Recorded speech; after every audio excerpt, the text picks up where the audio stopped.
is at this time, like no other, there are also so many resources that are out there. So there's so much data, and then there are so many resources, and not just for taking photos, storing photos, or making videos, but it's also all kinds of standardization process, digitalization, and heritage preservation documentation is out there. This is one called Arches.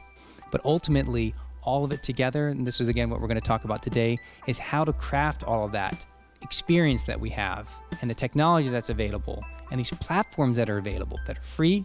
How can we craft it all into compelling storytelling? How can we use social media platforms for cultural heritage management, sustainable practice? How can we use it to promote that preservation of heritage if we have a lack of funding, if we don't have the necessary means, and we know that we'll probably never have it to take care of all of world heritage? We have the tools, we have the platforms for the storytelling, but we really do not know clearly what's the right usage for that.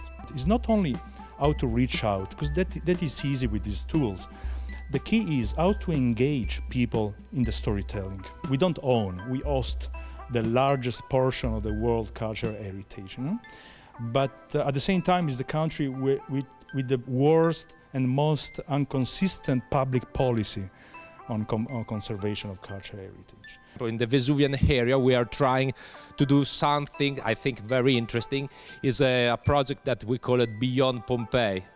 We try to develop the small archaeological site like Ercolanum, Bosco Reale, Stabiae, Oplonti, unfortunately where they have been visited by a few thousand tourists per year.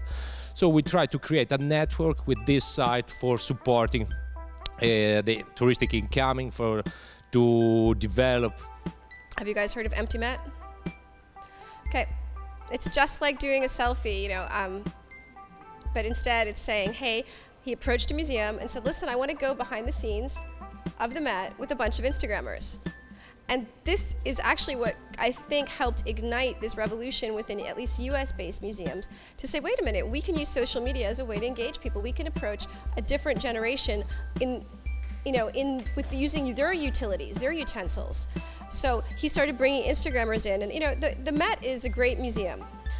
We aren't yet on any social media with photographs. However, I have been talking with our archivist about taking some of our historical photographs and putting them on Instagram so we could have, an infinite amount of throwback Thursdays or whatever. But for us as an institution, it's also been a way to get other members of ICCROM interested, because really social media is kind of a generational thing. So you tell some people that you do the Facebook and they think you post pictures of kitties, or they say, oh, what is this Facebook?